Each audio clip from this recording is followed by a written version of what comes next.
देखिए बच्चों, आपको उसमें पूछा question 1 plus ten square A divided by 1 plus cot square A, है ना? करेक्ट। ये किसके इक्वल होगा? करेक्ट। देखो, अब हमें हमें एक बात पता है क्या? हमें पता है कि sec square theta is equals to 1 plus ten square theta होता है। और इसी तरीके से बच्चों cosec square theta is equals to 1 plus cot square theta होता है। ठीक, तो हम लोग क्या डायरेक्ट नहीं कर पाते बच्चों? 1 प्लस टेन स्क्वायर, ये मेथड नंबर 1 है, ये मेथड नंबर 1 है। ठीक, 1 प्लस टेन स्क्वायर की जगह आप सीधे क्या लिखते हैं बताइए जल्दी से?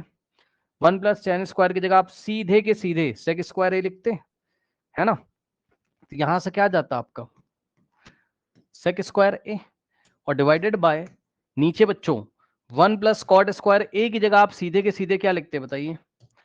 1 प्लस कॉट स्क्वायर ए की जगह आप कोसेक स्क्वायर ए लिखते, यस और नो, है ना? तो आप यहाँ कोसेक स्क्वायर ए इस तरीके से लिख देते। अब बस वही काम करना है, बेसिक ट्रिग्नोमेट्रिक रेशियोज में लेके जाना है ना? यानी कि बच्चों आपका सेक ए किसके इक्वल होता था? 1 अपॉन कॉस है। भाई बेसिक ट्रिग्नोमेट्रिक रेशियोज कौन कौन से होते हैं आपके? बेसिक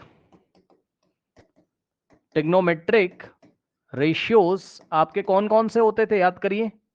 वो होता था आपका साइन और कॉस। तो हम सब कुछ साइन और कॉस के टर्म्स में ले जाने की कोशिश करेंगे, ठीक है ना? तो बताइए, सेक ए 1 अपॉन कॉस ए होता है, तो ये वाले सेक ए की जगह आप क्या लिखेंगे बच्चों? 1 अपॉन, हाँ 1 अपॉन कॉस स्क्वायर है, क्योंकि स्क्वायर लगा है तो स्क्वायर लगा देंगे अपॉन में। अब इसकी जगह हम लोग क्या लिखेंगे आपको पता है? कॉसेक ए होता था बच्चों आपका 1 अपॉन साइन ए, ये होता था, लेकिन हमारा स्क्वायर लगा हुआ है, तो कॉसेक ए की जगह हम 1 अपॉन साइन ए लिखेंगे, लेकिन स्क्वायर की वजह से हम ये ऐसे। अब देखो कुछ बच्चे इसको सॉल्व नहीं कर पाते हैं, तो मैं आपको बता दूं, आपको परेशान नहीं होना है। आपका जो भी न्यूमरेटर लिखा हुआ है उसको चुपचाप लिख दीजिए, और मल्टीप्लाई करके डिनोमिनेटर का रेसिप्रोकल लिख दीजिए। डिनोमिनेटर का रेसिप्रोकल 1 अपॉन साइन स्क्वायर ए का reciprocal sign square A bye 1 हो जाएगा, और यहां से 1 इंटू साइन स्क्वायर ए कितना हो जाएगा? Sine square A divided by cos square into 1 cos square A. अब साइन अपॉन कॉस कितना होता है? एक बात और आप लोग को ऐसे ही मैं बताना चाहता हूं बच्चों, अगर कभी भी ऐसा लिखा हो क्या कि ऊपर वाले पे भी स्क्वायर लगाओ और नीचे वाले पे भी स्क्वायर लगाओ, इसका ये मतलब होता है कि ऐसे लिख दो साइन बाय कॉस, और इस पूरे पे ऐसे स्क्वायर लगा दो, ये इसका मतलब होता है। ठीक, तो इसका मतलब होता है sign A by cos A का होल स्क्वायर, सही है? और इसका मतलब होता है आपका sign A by cos A आपका क्या होता है? टेन ए और पूरे पे स्क्वायर, और टेन ए का होल स्क्वायर का मतलब ही होता था आपका टेन स्क्वायर ए आपका होता था। या आप डायरेक्ट देख लेते, साइन अपॉन कॉस क्या होता है? टेन। भाई साइन अपॉन कॉस क्या होता है? टेन। एंगल सेम है ना, ए, तो साइन ए अपॉन कॉस से टेन है, और दोनों पे स्क्वायर लगा है तो टेन पे स्क्वायर लग जाएगा, क्या दिक्कत है? ठीक, तो इस तरीके से इस प्रॉब्लम को हम लोग हैंडल करेंगे। अब मेथड नंबर 2 बच्चों, इसी प्रॉब्लम का मैं मेथड नंबर 2 आपको दिखाने जा रहा हूं। अभी क्या किया मैंने? आइडेंटिटी यूज कर ली, चेक कर लीजिए। 1 प्लस टेन स्क्वायर की जगह सेक स्क्वायर, और 1 प्लस कॉट स्क्वायर की जगह कॉसेक स्क्वायर मैंने डायरेक्ट लिख दिया। ठीक, अगर आप चाहते बच्चों तो आप इसको बेसिक ट्रिग्नोमेट्रिक रेशियोज में भी लेके जा सकते थे, बेसिक ट्रिग्नोमेट्रिक रेशियोज में भी लेके जा सकते थे। मतलब सर देखिए किस तरीके से क्वेश्चन था आपका बच्चों, method 2A 1 plus ten square A divided by 1 plus cot square A is equals to 1 plus बच्चों टेन ए की जगह क्या लिखोगे बताना जरा? Sir sine A upon cos है। हाँ साइन ए अपॉन कॉस है, लेकिन समझ गए होगे टेन पे स्क्वायर लगाए तो इस पे भी स्क्वायर लगेगा, इस पे भी स्क्वायर लगेगा। ठीक, तो टेन स्क्वायर ए की जगह आपने क्या लिखा है स्टूडेंट्स यहां पर बताइए? Sine square A by cos square A, ठीक है ना? नाउ इसके बाद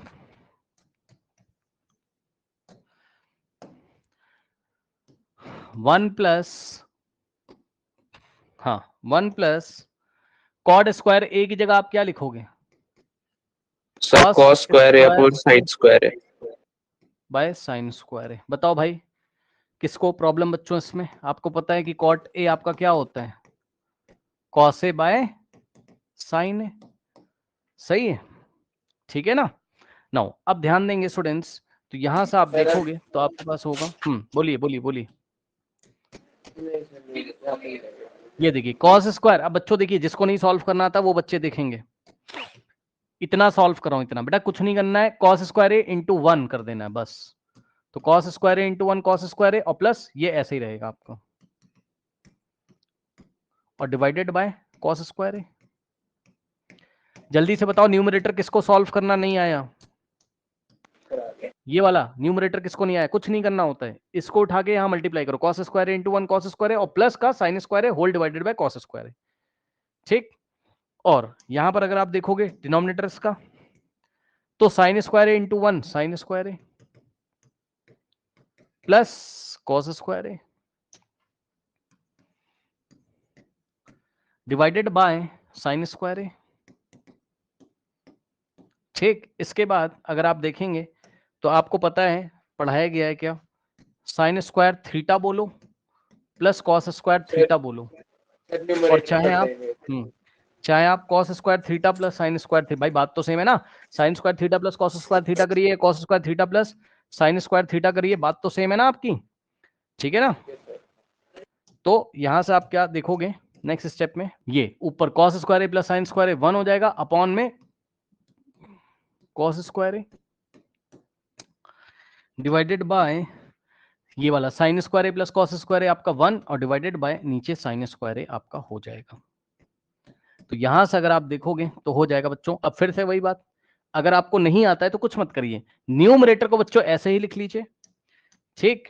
न्यूमरेटर को स्टूडेंट्स ऐसे ही लिख लेंगे, ऊपर जाकर मल्टीप्लाई हो जाएगा। हाँ, और क्रॉस करके ये आपका रेसिप्रोकल हो जाता है। तो यहां से sine square A by cos square है, भाई sine square into 1 sine square है by cos square into 1 cos square है, और साइन अपॉन कॉस टेन, तो यहां से स्क्वायर लगाए तो टेन स्क्वायर आपका हो जाएगा। तो ये आपकी सेकेंड अप्रोच है, ये मैंने जानबूझ के बताया जिससे कि बच्चों को एलसीएम लेना आ जाए, तो ये मैंने आपको जानबूझ के बताया, ठीक है ना।